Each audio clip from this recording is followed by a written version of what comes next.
what if Shallan leaves Roshar and her plot line in Ghost Bloods is, oh crap, I'm off Roshar, I'm pregnant, and time is progressing differently. I need to get back to Roshar as quick as I possibly can. Oh, Hoyd, help me out. And while we see whatever our other characters are going to be doing in Scadrial and elsewhere, Shallan is like kind of in the picture, and her whole motivation is, I've got to get back to Roshar as fast as I can so that Adolin doesn't miss the childhood of his children. That's what I was gonna say. If Adolin's kid is Adolin's age when we get back, I'm gonna be very upset. Right. Yeah. And but I think, and maybe it resolves in she succeeds in that by the end of the Ghostbloods trilogy, and she inserts herself back into Roshar in a somewhat reasonable amount of time. Maybe she syncs back up with Adolin and she just has a 5-month-old baby.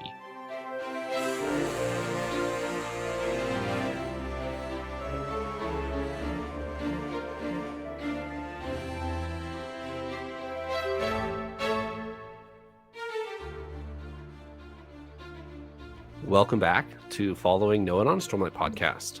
This week is episode 275, and it is 100% about the future of Roshar. Paul, how are you? oh boy, I'm excited to talk about the future. Where do we go? This is the first time that none of us know. Maybe Elliot knows a little, but none of us know. So, yeah, Elliot, how are you? And how freely can you speak today? I'm doing great. I am very intrigued with where Wind and Truth has left us. We talked in our wrap-up episode of the book of some of the things we liked and didn't like about it, but I think it's hard to disagree with the fact that we're in a fascinating place for where do we go next. Definitely. How freely can I talk about this? Yes. So new development on the podcast. I, for the first time in the 5 years plus we've been doing this, have read further than my co-hosts. And I got to tell you guys out there, who many of you probably are in the same boat as me now, this is harder than I even thought it was going to be, of being able to hold my thoughts in here and not let them bias too much, even my casual conversations with my hosts already. So I can largely speak freely, I think, in this episode, but there are some things I will have to refrain. For those of you who don't know, Elliot has read Emberdark and we have not. And we will be reading Emberdark starting not next week, but the week after. Okay, Paul, do we have a patron? we do. I'm glad you asked. We have a new patron, the lovely Altrez. Altrez is a lovely surgeon who will be joining our crew. And I wrote your name in huge capital letters on my cup. And I feel like I often have a short, little, unimportant story about my cup. This one is actually a teacup that has an attachment to go with it where you're supposed to, if you love tea, and particularly love loose leaf tea, there's an attachment that you put your loose leaf tea leaves in here to stew your tea, and then you can like take it out and it holds your loose leaf tea instead of having to have the separate like ball thing or whatever to do your loose leaf tea. So for loose leaf tea enjoyers, this would be an excellent cup for you. I just threw that other part out for now. Alex will use it. And I just have a plain cup. So thank you, Altrez, for your support. Thank you. Thank you. All right. The floor is wide open, gentlemen. Anything and everything we want to talk about the state of Roshar, leaving Wind and Truth, where we think Book 6 is going to pick up, how we feel that the planet is going to fare in that time, whatever you'd like. The floor is yours. I like your first bullet that you've got in the outline here, Trevor, of how can we not start this conversation without talking about retribution? Honor and odium have been brought together in a single vessel that is none other than Taravangian. Where's that going? Yes, Retravangian versus the Cosmere. Okay, so my main bullet point with this, we know at least minimal baseline about Retribution. My main question here that I'll have to answer for myself here is when? When are we going to see Retribution versus the Cosmere? Is it going to be book 6 and Roshar is like under attack from Scadrial? Or is this book 10 and Retribution is part of the reunification of Adonalsium? Like where's your guys' thoughts? I think it's going to be sooner rather than later. So whether Emberdark touches on Retribution versus the Cosmere or Mistborn Era 3, if we're going to talk to Roshar, I think the answer is yes. Yeah. I have some questions.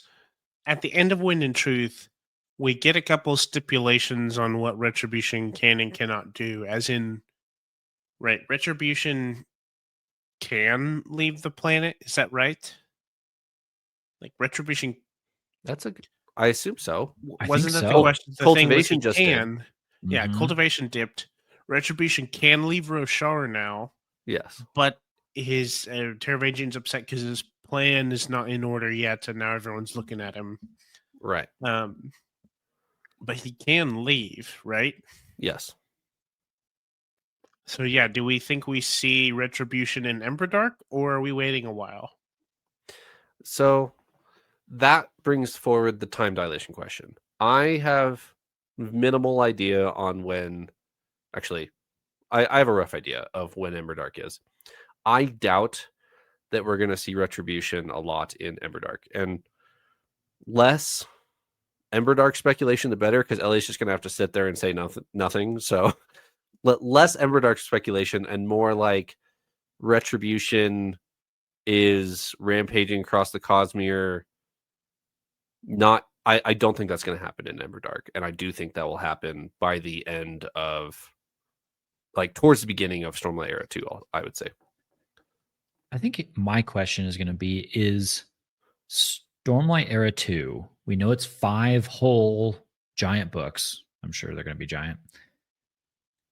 Is it Roshar focused, or are we truly going to open the aperture and this is just going to be free for all Cosmere? That's my question.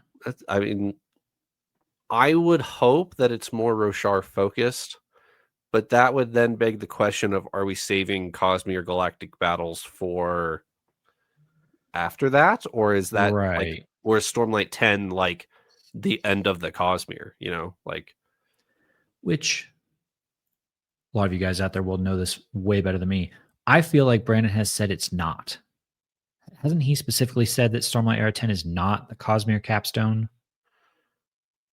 I don't know. Somebody chime in and tell us. Yeah, this is where my deliberate aversion to spoilers over the last 12 months has really kicked me, because I am completely out of touch with everything current.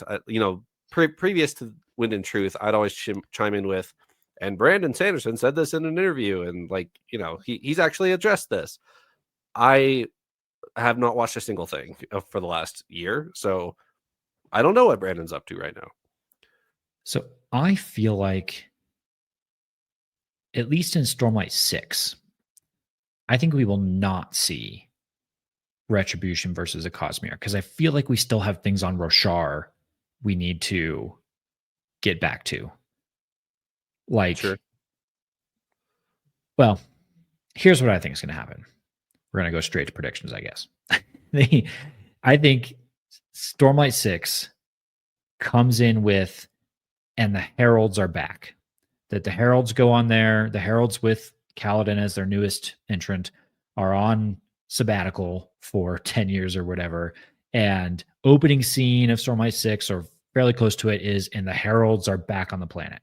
And then we spend all that time kind of figuring out the new normal on Roshar. Is it stable? Is it just chaos? Does Retribution have things under control? Does he not? Is he at war with himself? how do our heroes fit in this? Can we save Navani? End of Stormlight 6, the Blackthorn steps on the scene. Oh, shoot, Dalinar's back and he's leading up the armies, yada, yada. And then we build towards a Cosmere wide conflict. And maybe Stormlight 10 is the ultimate showdown. Can the other shards come together to stop Retribution? Yeah, I have my thoughts are not necessarily okay. So let me not talk about what my thoughts would be like, what my thoughts are about. Like, let me just share my thoughts. I have two visions or guesses as to the pacing of books 6 through 10. One idea, which is I think the one that I would like to see, is we start with a slower start in book 6 that resets the scene, re-welcomes us, if you will, to Roshar, the new Roshar, and we're following maybe not primarily, but largely new characters. I think in my head who that is Zeth's wife, or the author of Wind and Truth, or things like that. Like there are other characters involved, like in Shinovar or other places.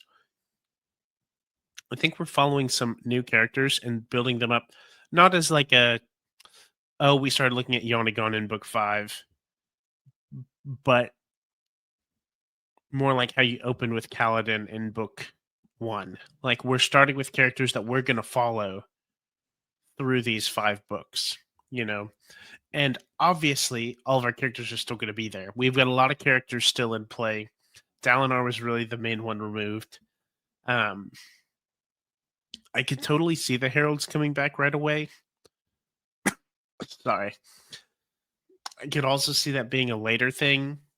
I don't know. But I think it's going to start slow, and then it's going to, like...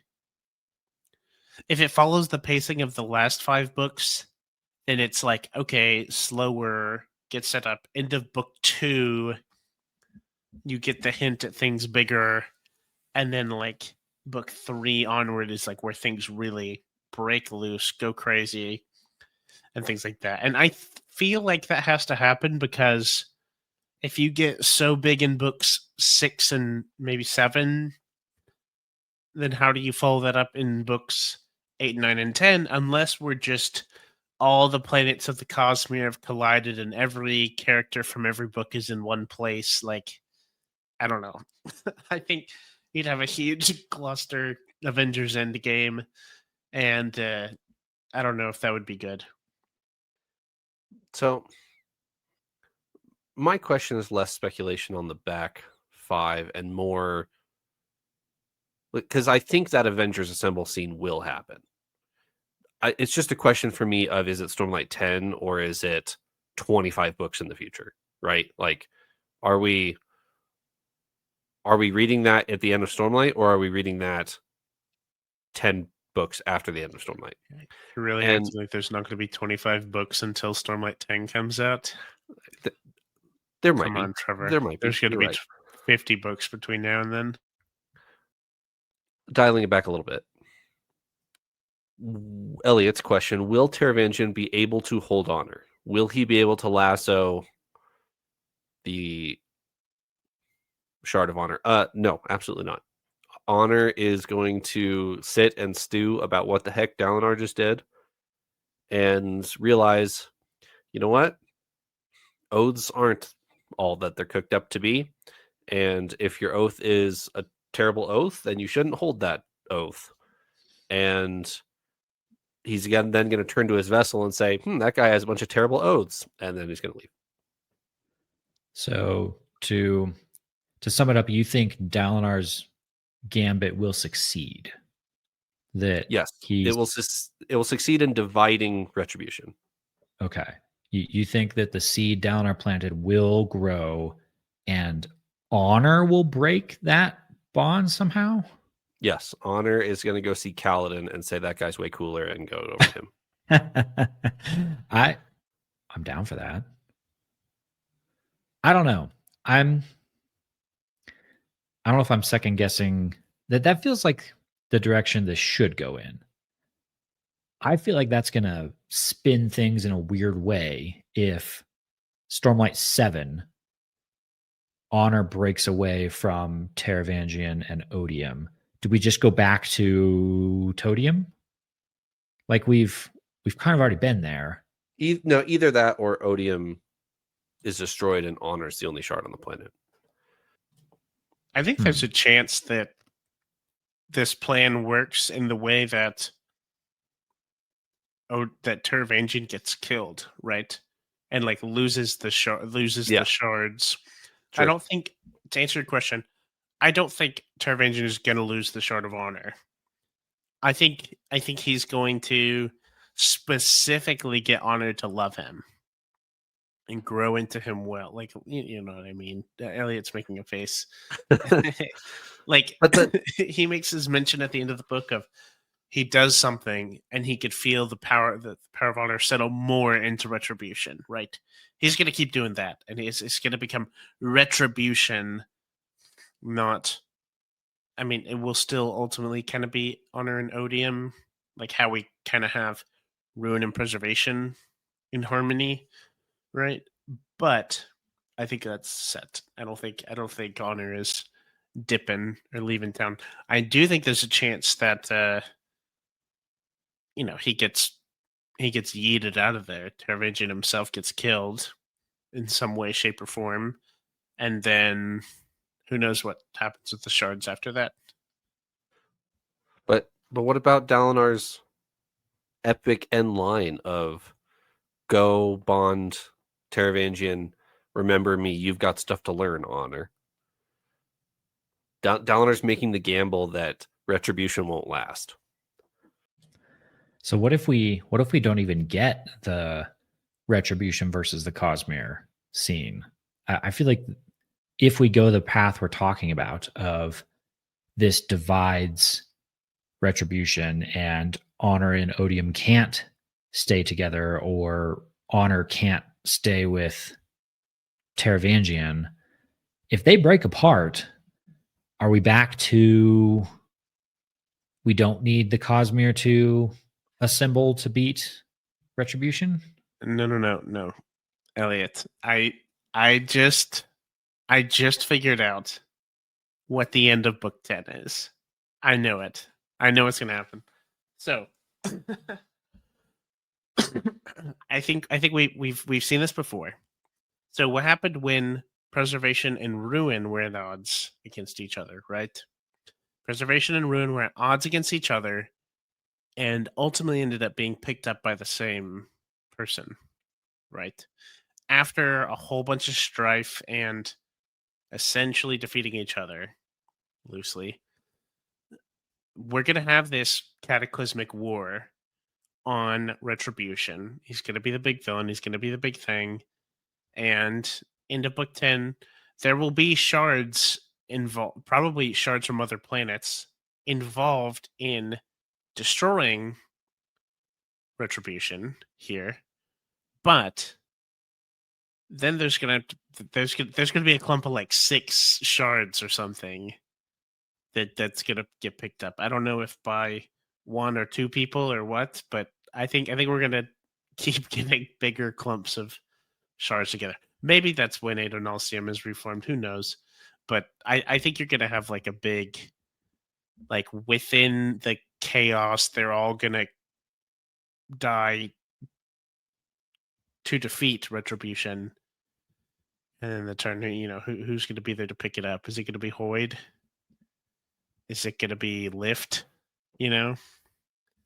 So I think that's what's going to happen at the end of book 10. Or each herald will get a shard. I don't know. Something's going to happen. Elliot, to answer your question, both are going to be true. The shards are going to come help divide retribution and kill odium and rescue honor. Okay. We're going to go find Valor. Valor's going to show up, go talk to Honor the Power, and say, yo, this isn't you. Get out of there. You can do better than him. And then Valor, the shard of Valor is going to leave its vessel and go to Teravangian. Whoa.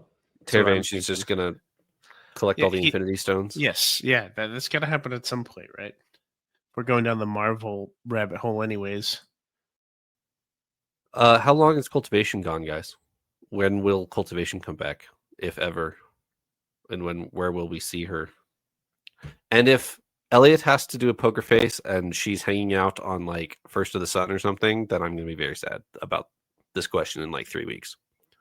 That's right. Okay, I think cultivation is going to come back, and that's going to be a big reveal in like either book 7 or book 8. I think that'd be my guess. I think book 6, it's easy enough to say there's going to be a lot we have to catch up on Roshar. We're going to see the divided one, and we're going to see these things play out. I don't know who our players are and what they do, but we can see that before we have cultivation coming back. But we might see like interlude cultivation on some other planet on vacation, something like that. Either that, or we will start to get cultivation, maybe epigraphs. I feel like that'd be a great use for it, is like epigraphs, cultivation, making a plan, communicating in some way. Yeah, I think it's going to be a thin thread throughout. Then like book 7, book 8, book 9, somewhere around there, we'll have cultivation more forefront. I think cultivation has left Stormlight and that we're going to go visit her somewhere else. Like she's going to go hide and then Harmony's going to go talk to her or something like that. And she's no longer a Stormlight character and she's going to show up somewhere else. I think I'm fascinated by the question of what are the impacts going to be to Roshar because of cultivation's absence. I feel like it was pretty clearly spelled out that cultivation was very instrumental in the general workings of Roshar. The rhythms, all Yeah. Yeah. And the Spren. I think it's fairly clear that the Spren are of honor, but then there's a bunch of very cultivation-esque influences on a lot of the Spren. So now what? I think that might be one of the reasons we freed Ba Eta Mishram, is Ba Eta Mishram might pick up the basket for cultivation, and I wonder if the Night Watcher's still here. Actually, that'd be my question: is if cultivation left the Night Watcher, because if she did, then the Night Watcher might go like crazy, and that'd be creepy. How long is Urithiru going to be on by itself, guys? It's in its little bubble, and I reread it. Yasna can't pull Shallan through a portal. It is blocked off from the cognitive realm. And it's blocked off physically from the physical realm. How long is that going to last, gentlemen? The bubble around Urithiru is a big, fat, I don't know. It doesn't need to. I don't know. I mean, I feel like the problems that are at hand have to be on the earlier side. Book 6, maybe book 7. Yeah. But I also thought there were things that had to be done in book 5, so who knows? I feel like we have to free Urithiru on sooner rather than later, because Urithiru is super cool and we can't just ignore it. I think so too. Well, unless Paul's idea from earlier comes to play and maybe Stormlight 6 slows it way down. Like we go spend the entirety of Stormlight 6 in somebody's shoes far away from Urithiru, and we build back up to getting things like Urithiru and larger pictures involved. But before anything big can happen, I feel like Urithiru has to play a part in that. Ooh, sooner prediction for you guys. Horneater, the novel Horneater, which comes out in like a year. Are we going to see post Wind in Truth? Like, it obviously is going to start pre Wind in Truth, but is it going to end like, and the sky got red and dark, and then we're trying to make sense of this in the Horneater Peaks, and cultivation's pool leaves? Are they gonna handle all of the Wind and Truth issues just off screen, or is it just gonna be independent Rock story? Well, from each of the interludes, the novellas so far, just looking at them as evidence, we've always gotten some helpful tidbit, but nothing majorly impactful. Like nothing majorly like, you know, All the story changing. all the Edge Dancer fans are gonna come for you in the comments on that one about I how mean, we get introduced to Nail and yes, and Zeth's there. yes, we do. We see them and it's awesome, but we also know about Nail from elsewhere. I think the most impactful thing across them was seeing the Dawn Shard and knowing that the Dawn Shards and knowing that Risen has a Dawn Shard. You do find that out later, so you don't have to read the book for that. But the essence, the theme of it is fun story with other characters that you get to see. We're going to see the Horneater Peaks and Rock and his family, I imagine, hopefully, and some other things.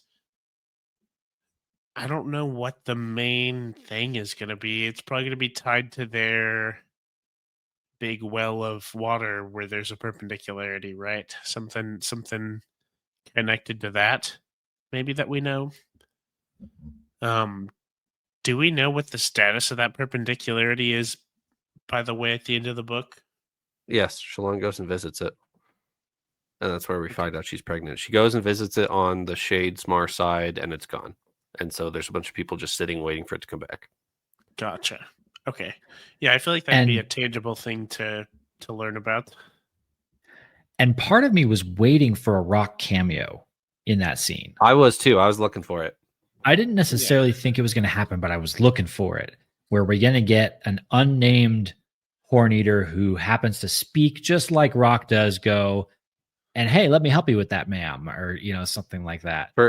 For my bingo's sake, I was hoping that she'd go talk to a Horneater that would help her out or something. And Shalon and Rock have conversed in the past because Rock calls her cousin because of her red hair. So I think Rock would have actually recognized her if he had been on the Shadesmar side. I feel like that's where we might go in book 6. I don't know how Shalon is getting out of there, but I feel like that moment is still possible. I hope that the Horneater novella is set pre-Wind and Truth. That he goes back and fills in a few gaps with that novella, and we don't see further future events. I would agree, hope. but yeah, I would agree with that fully because really all we want to know with Horneater, all we want to know is what's happened to Rock since he left the seat. Like since he left our seat, we love Rock. He's awesome. And like what you been up to, my brother? Like what you doing? I want to know exactly what all's been going on at the Horneater Peaks and see what he's come home to. Yeah, that's really all that I want to see. Nothing crazy. Like Dawn Shard, picking up that book, I'm like, okay, Risen is cool. I like some of these characters; they're fun, but I want to know what the heck a Dawn Shard is, right? Like this is. I just want to see what's going on with Rock. That's all. Because we talked about Shalon, I'll ask you guys this question. I have a much more detailed prediction on this that I'll share later, but I want your guys' thoughts on this too, which is why I put it in the outline. How and when will Adolin and Shalon be reunited? We've ended the book with them completely separated, with, as far as we know, no way for them to get back to each other. What do you think? Where do you think that's going? One of my predictions also involves Adolin and Shalon, so we should just get into them now. These two predictions specifically. Here's my answer. Shalon is not going to make it back to Roshar. Adolin is going to make it to Shalon. Adolin has very minimal ties to Roshar the planet anymore. The only argument you can make is Renarin, right? His only ties are Dalinar, Shallan, and Renarin. Dalinar's dead. Rest in peace. Shallan is in Shadesmar. Renarin is trapped in Yurthiru. I think Adolin is going to go to Shallan, not vice versa. I think that's a really I like that theory a lot, actually. I would say the other connection though could be Maya, right? Could Maya go with him now after all of the stuff? I'm sure she could. Yeah, that's what I'm thinking too. So I could see that happening. And I like that idea a lot more than I thought I would. I don't know when they would, but I desperately want it to be a quick thing and not a dragged out. Dragged out across the whole book would be hard, but okay for me. But if it's not in book 6, oh man, you know how like some of my reviews for book 5 are a bit contingent on what may be in book 6. Instead of book 6 making book 5 better, it's just made it worse for me. And I am just like slamming my plot down to like a 3, and like Well, I think that would be terrible. To kind of build off this a little further, I think you are correct that book 6 will dial it back heavily. And because of that, I think a lot of our main characters are going to step off stage, like rock style of I'm going to go do my adventure. And I think Adolin is part of this. I'm going to go to Shadesmar that's where my wife and kid are. And we won't visit Shallan and Adolin for a while. Now, hold on a second, though. We know the point of views of the 5 books. Brandon's told us that. I don't know if I can name off the top of my head. I can tell you at least 3. I'll look it up. Lift, Yasna, and Renarin. And Talon and Shalash. Right? Okay, there you go. I knew Talon was another. Which one of those POVs and flashbacks fits with a slowed down, less major event plotline, though? Lift, and maybe Renarin. Maybe Renarin. Because we could, if we started with Renarin, we could just be hanging out in Yurthiru for a book. Maybe. Implementing the new way of government that they talk about. Yes, our Yurthiru Senate. Yeah. Which I am cool with. Side note, we don't have to talk about it. I'm cool with, but I don't necessarily look forward to reading political drama about state and new form of government and board of Senate did or whatever on Roshar. Let's leave that to like some novella or something. Like take all those chapters and put them in fan fiction. Yeah, exactly. Roshar, the political drama. I agree with that. So back on the Adolin and Shallan. So Paul, you specifically are saying you will hate it if we don't resolve that quickly. Correct? Correct. Okay. Let me spin you an oddly specific prediction and you tell me if this is in the hate it or love it category. Here's what I think might happen. From a Roshar perspective, we resolve this quickly. By Stormlight 6, she's back. But what if Brandon goes off and writes the Ghostbloods trilogy, of which Shallan is a fairly active character? What if Shallan leaves Roshar and her plotline in Ghostbloods is, oh crap, I'm off Roshar, I'm pregnant, and time is progressing differently. I need to get back to Roshar as quick as I possibly can. Oh, Hoyd, help me out. And while we see whatever our other characters are going to be doing in Scadrial and elsewhere, Shallan is like kind of in the picture, and her whole motivation is, I've got to get back to Roshar as fast as I can so that Adolin doesn't miss the childhood of his children. That's what I was gonna say. If Adolin's kid is Adolin's age when we get back, I'm gonna be very upset. Right. Yeah.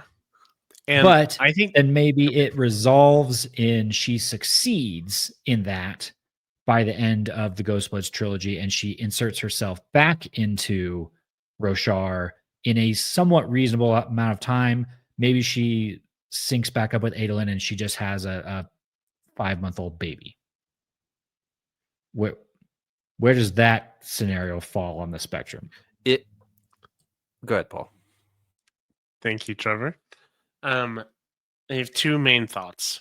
My first thought is actually not about the Roshar story, but I don't think I like that as a story arc for the Ghostbloods Era 3 Mistborn. If we're following Shallan as she just wants to get back to Roshar. I don't think she'd be a or main if character. it's a I don't think side that would make plot sense. or I a think she'd be a mention, yeah. side character.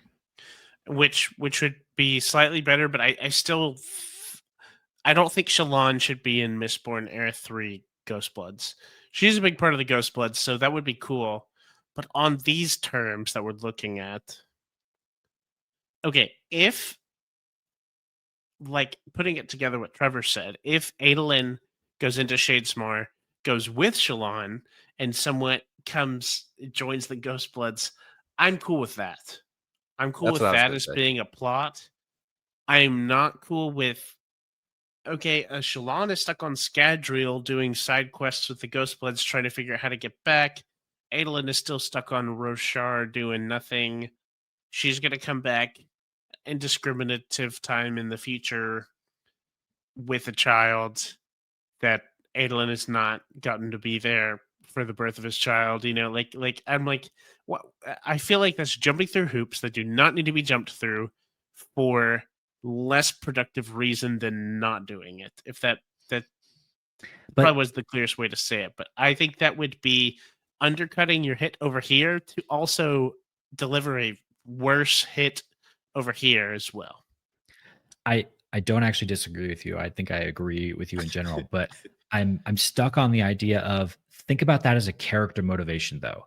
That is a really unique character motivation of I've got to get my child back to his or her father before they grow up too much and my father misses the childhood because my father's trapped in a time bubble and time is not progressing, but mine is.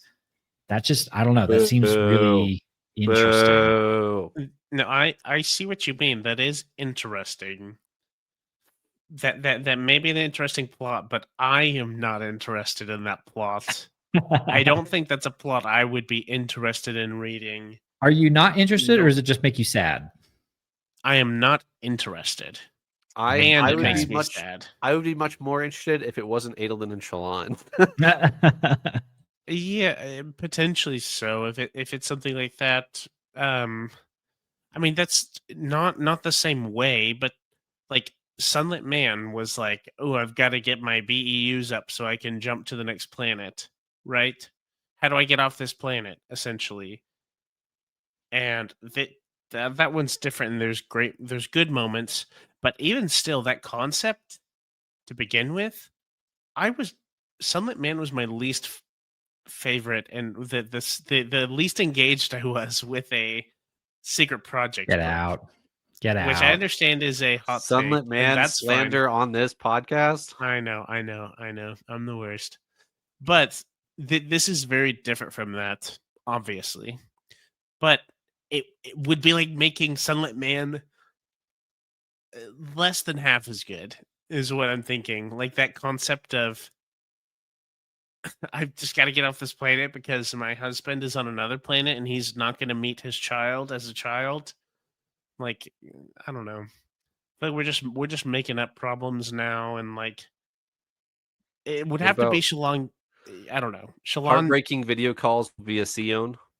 Shalon, yeah, yeah. With the Sion, so Shalon already has that like motivation. She's like, I just want to get back. You know, she would have that. It would just be extra panicked on some other planet. No. Okay, so here's the plot of Ghostbloods. Got it? At the end of Stormlight Era 2, Marcy is running for governor of Elendel. Correct? She passes a law to get all of her cadmium. Shallan shows up, hangs out with Marcy in a slow bubble for 50 years. And Shallan and her kid are just chatting with Marcy for 50 years in a slow bubble so they're in the same time as Roshar. That is the plot of Ghost Bloods. You're welcome. I would enjoy a chapter of that. I would not enjoy 50 years worth of that. No. Okay, so all of this will be avoided because Adolin is going to go with Shallan. And Adolin and Shallan and Baby are going to be sitting in a restaurant in the background of Ghost Bloods. And their baby is going to be in a high chair, and they're going to be hanging out as a young couple in Elendel. All right. I'm on board. All right. I know there's other predictions we want to get to, but there's one question I really wanted to ask you guys first. Technology. So something we've seen kind of specifically as a development in Stormlight Archive, but also elsewhere in the Cosmere is the progression of technology. So we've seen that a lot in Stormlight. We had, the entire book of Rhythm of War dedicated to science and figuring out how to do cool tech with investiture. Then we have Mistborn, where we have Era 1, and then this giant jump in this huge technology leap from Mistborn Era 1 to Mistborn Era 2. Where do you guys think the Roshar of Stormlight Era 2 is going to be? Are we going to see a development of technology in our absence? Or are we just going to pick up right where we left off, kind of tech level wise? I certainly think we're picking up where we left off. I think if there was if Navani was awake, could change things. 2, if there was more of like a definite end or a bigger time jump, I could see that being the case. But as is, no, not a jump in technology other than things that are going to be brought into Roshar from other planets. I don't think the planet itself is in a state where they're like, yeah, we're going to have a bunch of technological discoveries and get this all across Roshar right now. I don't think they're in the state for that. But what about retribution? We kind of ended on, oh man, I thought I had 100 years to build up my army. Oh no, now everyone's looking at me. I got to be ready in 10. Could some of that come from retribution maybe? So there's two different parts to this question. That's a good point that you brought up, Elliot. Paul, what you said, I completely agree with. If Navani was awake at the end of the book, our technology in the tower would be greatly increased by Stormlight 6. That's why we put her to sleep, which, as a side note, I think it's funny that at the beginning of the book, it was explicitly said Navani doesn't need to sleep. And then we solved that problem by the end of the book and by putting her to sleep to keep our technology the same. Now, Elliot, to answer your question, I think our fused are going to have quite the technological jump for combating the Cosmere, because you're right, Terravandria is freaking out. Oh, I'm not ready. And Dalinar said, go on the fight already. So Retribution is going to be looking for technological advances extremely quickly. I don't know what that will look like, though.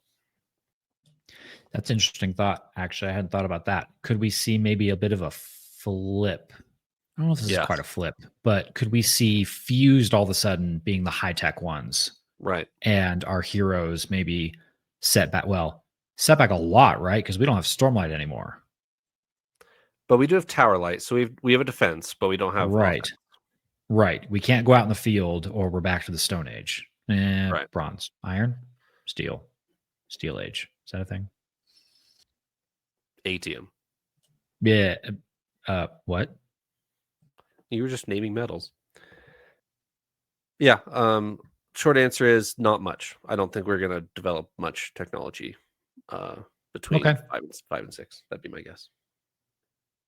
Paul, your herald point. What's your question on the Ooh. heralds? Yes. I have been my main question to pose is what is going to be the role of the heralds going forward? I think Elliot is wrong, and that the heralds won't be back by book 6. I actually wonder if we've put the heralds on pause for quite a bit, and they will come back later, like to go fight Odium in the end of the series, not at the beginning of the series. I think this answer will be solved, Trevor. Not solved, but hinted at in the prelude to the back half of the Stormlight Archive. Sure. Either we're going to get a glimpse to where they are, or the prelude equivalent is going to be something totally different, and that'll also kind of be an answer as to how important our heralds will be here. Elliot is thinking intently, so I'll share my guesses. He's pulling up and his then Leslie nerdy can chime in. quote to disprove my Yeah, prediction. exactly. His nerdy quote. I think that this is certainly pointed at the heralds are going to be important. There's this interesting path we take from the start of the Way of Kings being shown a herald, and then as we go, they're viewed as mythological, like they're viewed as godly people, like angels. I don't know what you would call it. Like they're viewed so highly, so powerfully. Like you pray to them, right? Like it's kind of ridiculous how high of a pedestal they have. To then see they're kind of miserable and broken and don't make any sense. To then in book 5, we're all of a sudden reinstating them entirely, healing them. So that makes me think if that's the case, we've gone through a lot of trouble in book 5 to set them up. I think they have to be the force that is on Roshar, that is tied to Roshar and tied to honor and odium to ultimately help defeat them. Here's my argument for the heralds. The design of the Oath Pact was always, when the heralds come back, they come and lead mankind against Odium and push back the Voidbringers, blah blah blah. But they never really did that, at least not in the end. They were so broken by that point, and they kind of just went back to Braze and did their job and stuff like that. But now, when the heralds return, they will be everything they were designed for. Like Kaladin will help them achieve, Paul, what you've been asking since book 1. You want the heralds to come through the portal, swords raised, they're going to save the day. That will happen now. But so my brain now goes to, okay, that's not book 6 then. I think the heralds are gone for a while. And when they do come back, they are everything they're supposed to be. They are healed. They are the heroes of mankind. And they are going to push back Odium when they come back. But it won't be in book 6. It'll be like in book 10. Yeah. I have one thing to add to this. One thing that I think would be really cool. I agree with you, Trevor. I think the heralds coming into the fray fully is going to be a big thing. Not a start of opening up the book thing, because we get a lot of time to get to these big climax book 10 moments. I think that's going to be later. What I do think we could see earlier, which I think would be a huge treat, is from the start of the series, we kind of get Kaladin as the hero, Shallan as at the start. I'm going to call this isn't full justice, but I'm going to call her a world building tool. We learn the world. We see Rude. a lot of things. That is rude. I'm sorry, Shallan. I don't mean it. And that's not the best comparison to make, because all I'm trying to say is I think through our books going forward, we could see a Kaladin point of view where he's with the Heralds, and maybe even that's where we learn more about the Heralds. That's where we have those Dalinar Taravangian type discussions, those like ethical discussions in like the conversations we have of how do you move past such a broken history? How do you move past like the actual healing process that they go through? I think it would be really cool to see that. We probably couldn't see all of it because I expect it will be sometime, and it'll be implied that there's a lot of time between now and then, the start of book 6. But I think it would be cool to see the I don't know, the heralds enjoying the stew around the campfire type of thing, like the humanizing them a bit instead of them coming in as distant superheroes. I don't know So- why I brought up Shalon. That wasn't relevant. Continue.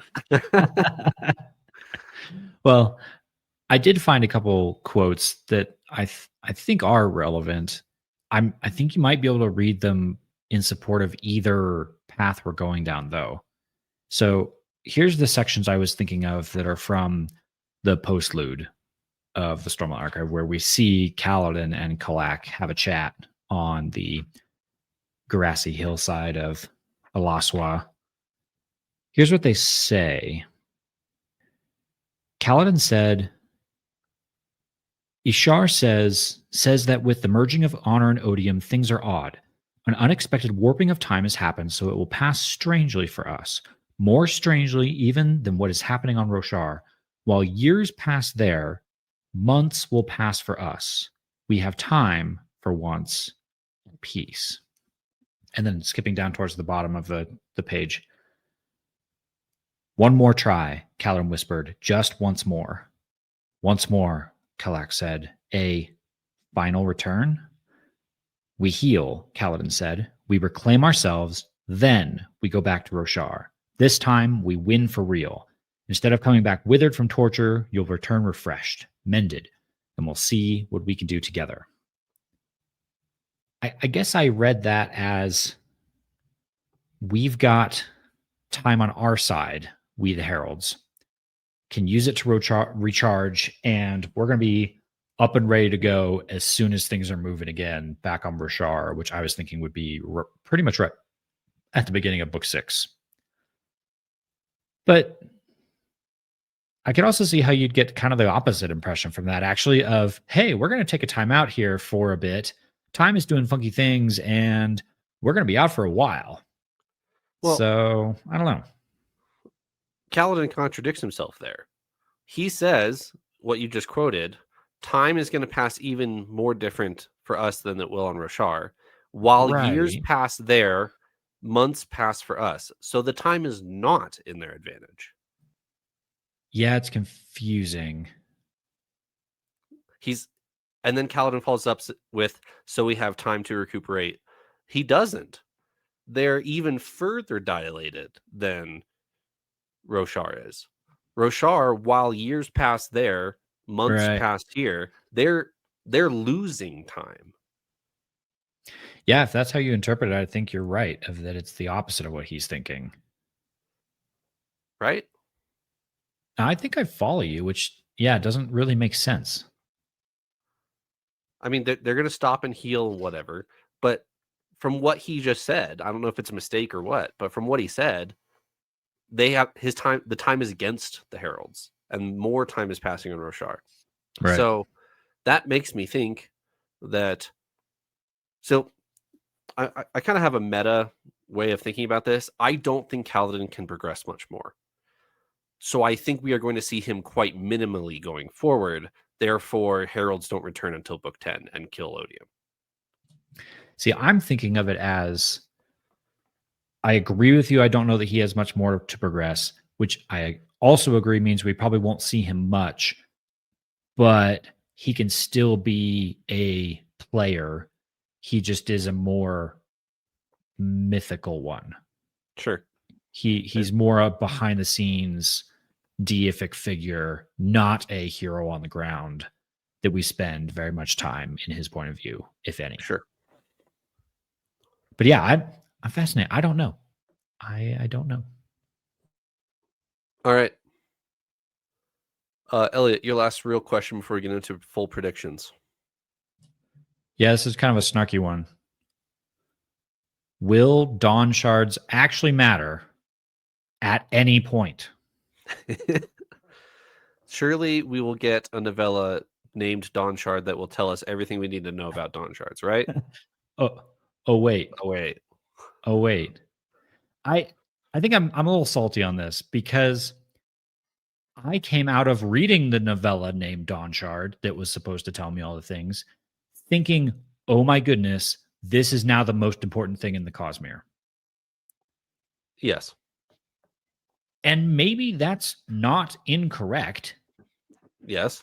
but they don't seem to actually have any relevance to our story. Yet. Yeah, I think that's what's going to be set up in these back half books is what's the term they use to describe the Dawn Shard? It's like it's they describe it as like a weapon that could kill a god, right? Like a weapon that could The weapon that was used to shatter Oh, Adon Alcium. yes, that's right. So it does have to be used for something, right? If we've dealt with it, either that. Okay, there are two schools of thought. There's one of we will see the Dawn Shards, and it will be this game of let's keep Dawn Shards away from the wrong people, so that they don't destroy stuff, which is the lame one. Or there's the much cooler one, which is we need to assemble and use the Dawn Shards for good, and something like that. And I would love to see that. And we're gonna have a lot of page time to get there. So it certainly can happen. But it almost feels to me like Brandon has introduced them as, wow, look at these super cool things, and then gone, well, but actually, hold on a second. We can't actually have these in the story because they're just going to break my whole meta. If we actually start to use these things, they're just going to be way too OP. And so because of Nerf that, the we Dawn have Shards. well, right, hashtag nerf Dawn Shards. Like I wonder if he has to keep them out of the story, or they just become the let's just light speed through your Star Destroyer and break them all. Good Star Wars reference. I am so Dawn Shards take up like a fraction of a % of my mental capacity when thinking about the Cosmere. I don't care when they come in and what they do. Whenever it happens, it'll happen. I don't spend any brain power thinking about them ever. I'm realizing now that's where I should be. Yes, you should. I mean, I was like you, and when I picked up the book Dawn Shard, I'm like, oh, this is going to be really exciting. And then we learned 2 sentences about what a Dawn Shard is. And that's the only thing we've learned so far. So I take that as, okay, this will be relevant in 25 years. So I will worry about it then. All right, Paul, lead us with some crazy, wild thumbnail predictions. You're not going to believe what he said. Go ahead. Okay. I think my crazy one is that in the midst of all this, I think we're going to get a Teravangian redemption arc. I think we're going to get Teravangian. We've seen he has his soft spots still. He's the divided one. He may stop to think more about what Dalinar has done. He may realize through wielding this power, like other things, it's possible. Trevor's thinking that Honor's just going to leave him. It's possible that if the shards leave him, that he's led to that as well. I don't know how it could happen, but I think there could be a Teravangian redemption arc. Brandon won't write about anything in the beyond, but I am still holding on to this way back whenever Dalinar and Teravangian talk, and they say that they'll embrace each other at the Contest of Champions once Dalinar has proven Teravangian wrong, and he claims he really wants to be proven wrong. I was really moved by that scene. That one I still think about, and partly why I wish the Contest of Champions had gone a bit different. That was before Todium, so, old news. But part of me wants to see that fulfilled in a way, whether that's Teravangian having a redemption and giving his life, and embracing Dalinar as a friend and as a brother at afterlife, which we wouldn't see because Brandon's not going to write about Past the Beyond, or something along those lines. On the flip side, what may be a little more feasible, but like I'm sticking with my crazy prediction that there could be a Teravangian redemption arc. There's also the side aspect of that, of there could be a Moash redemption arc. You wouldn't see both. There's a chance of one or the other. I think Moash is pretty gone. So I'm in the boat of there's a chance for a Teravangian redemption arc. So yeah, that's my crazy theory. But the Moash one is maybe more.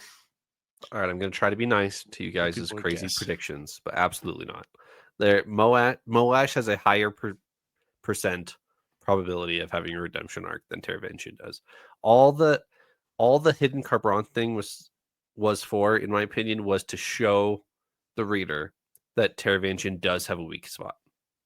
That is going to be exploited by another shard, a herald, whatever that's going to work out to.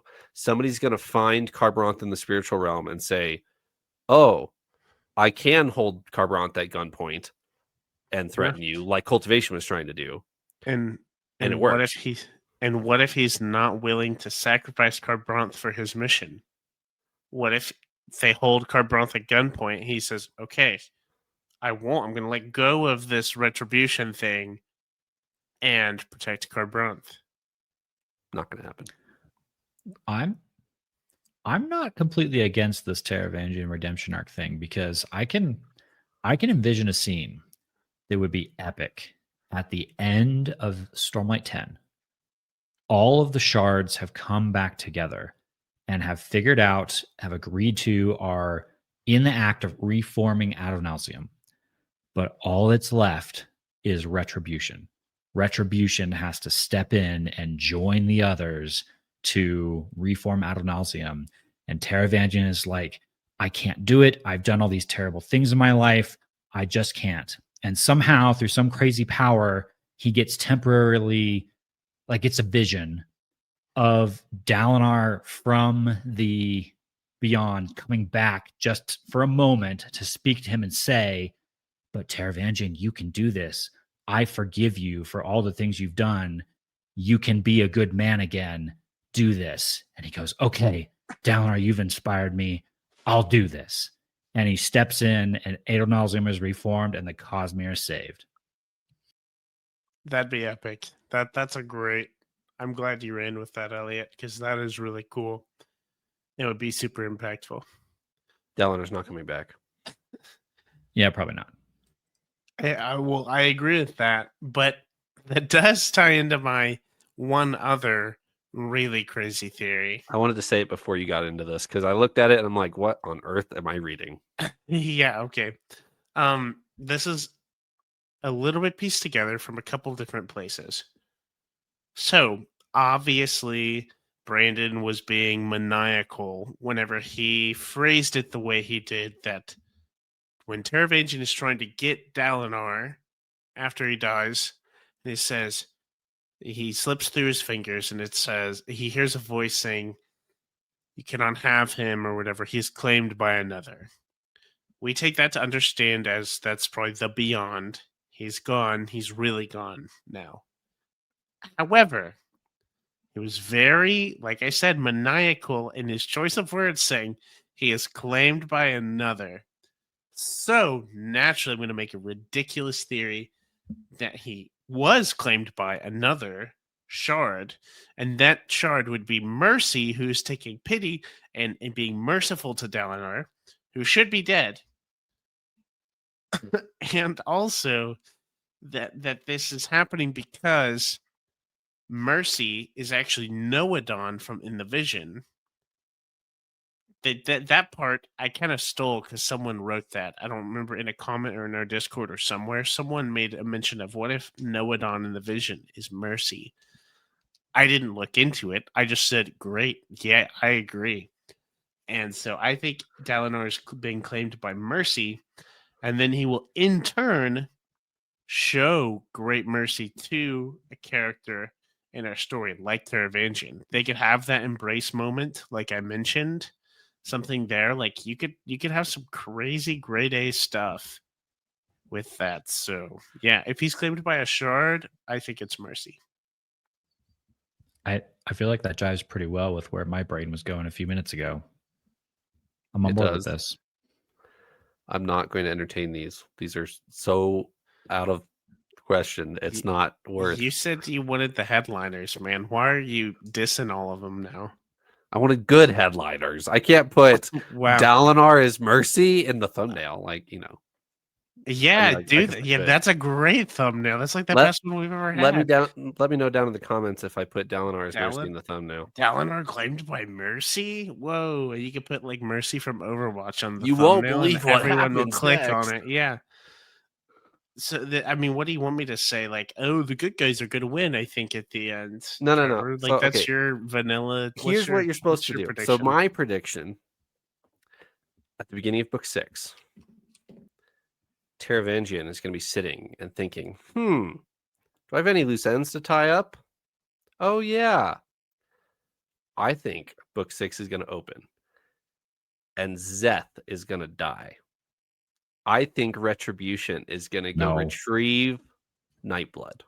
No. The whole Taravangian Nightblood Zeth scene in Rhythm of War, where he's like, you have to use the sword. That's the only thing that can defeat Odium. And then Retribution's going to sit there and be like, well, hold on a minute. Nightblood's still somewhere. I need to go find him. And then open book 6, Zeth is going to die. That's my prediction. Here's why that can't happen.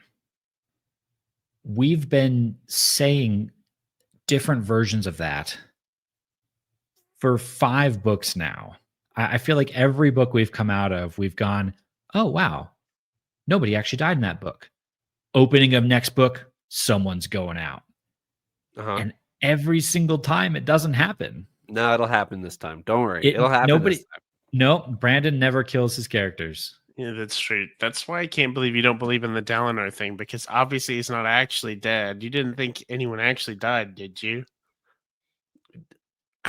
It could not be more clear that Dalinar is dead. Yeah, no, I agree. Dalinar and Mistborn spoilers Wayne are the only 2 characters in all the Cosmere. Also, in Mistborn Secret History, Vid and Ellen specifically say, yes, no thank you, Kelsier, I'm gone. Yeah, Vid and Ellen are gone. Those are like, okay, fine. Some of the very few, I will say, they're extremely gone. Mistborn spoilers. Trevor, though, but I hear you, and I'm not going to say whether that's going to happen or not. I don't think it will. So I lied. I did comment on it, I guess. But Trevor, you can't diss it. I'm trying to make a prediction on what's going to happen at book 10. You're stuck at the opening of book 6. Come on, let's live a little here. See, we'll find out whether I'm right in 8 years. We'll find out whether you're right in 18 years. Yeah, that is true. That is true. All right, Elliot, what do you got for us? You ready for your actual thumbnail headliner? Yes. I'm going on a bit of a hunch with this one, but I've got a little bit to back it up. I've just got a gut feel. And actually, the more I've thought about this, the more I'm convincing myself of this. I think it is possible that Yasna is the last unmade that we have not accounted for. I better see some receipts here. What on earth are you talking about? Hang with me. There are 9 unmade, right? 10. So Should be we've 9. been told I 9. think yeah, true. So we've been told. We spent at least a little bit of time with all but one. There was one unmade that was very noticeably absent in Stormlight Era 1. I was on the hunt for those. I was trying to check off my list. Oh, we've seen that one there. We've seen that one there. We've seen that one there. Chemoarish. Chemoarish. The Dust Mother. The Dust Mother. And that's about all we know is a name and a title. And there's a random epigraph somewhere that is like, and very little is known about the Dust Mother Chemoarish. Noticeably absent. Shockingly so.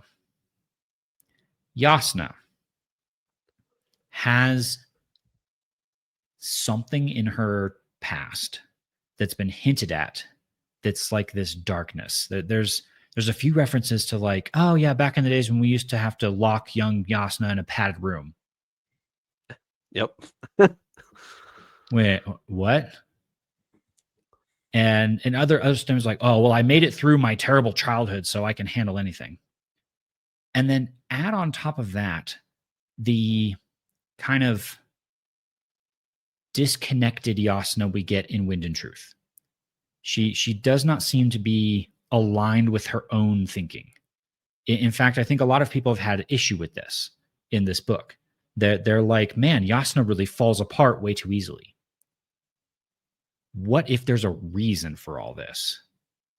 And that reason has something to do with the unmade we have not seen. And yes, my Yasna is Chemoarish is a little clickbaity. In reality, maybe it's more of just that has something to do with the influence of Chemoarish, the unmade. That's my theory. Like the Dust Mother is assigned to Yasna and less is Yasna, not as much is yes, Yasna. Correct. Okay. Correct. Like Yasna either was inhabited by or connected to or bonded with or just tortured by in her childhood. A very active role in Yasna's life by Chemoarish, the Unmade. Completely more feasible than Yasna is secretly the Unmade. Well, but I do kind of mean it in a very like shockingly Yasna is bonded with Chemoarish kind of sense. I think that could be possible. Feel free to roast me in the comments and show me all the ways that can't be possible. So, I mean, just to point it out, I can't prove you wrong. So we have that going for you. Aha! I feel like I should have read the Yasna short story from The Lost Tales by now, but I haven't. And that would have told me more about Yasna. I forgot that existed, to be honest. But I do need to go read it. It's right behind me. All right. Anything else, gentlemen? Only just to say that I'm pretty excited. I know we have a long time to wait.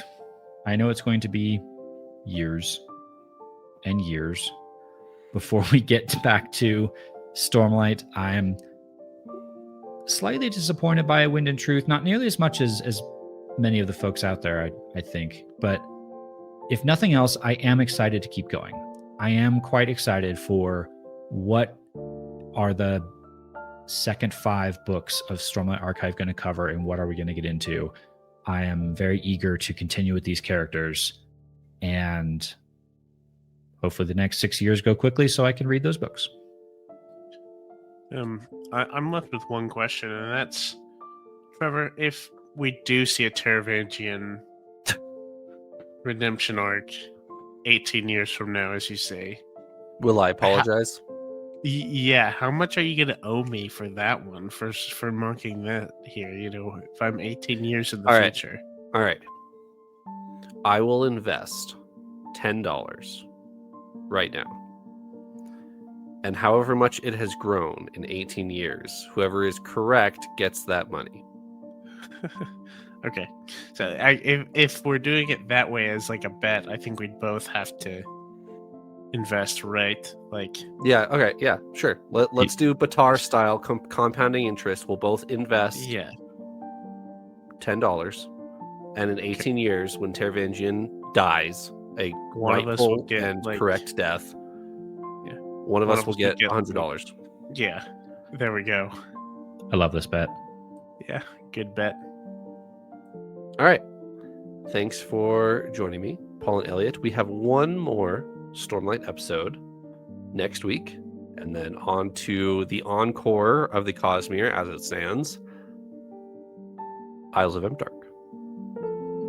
See you later. See y'all. Thank you, Altrez. I also thought maybe it's Alt Res, but I don't know. So Or Altry Z. I think it's Alt Res, like alternative resolution, is what I'm thinking in my head.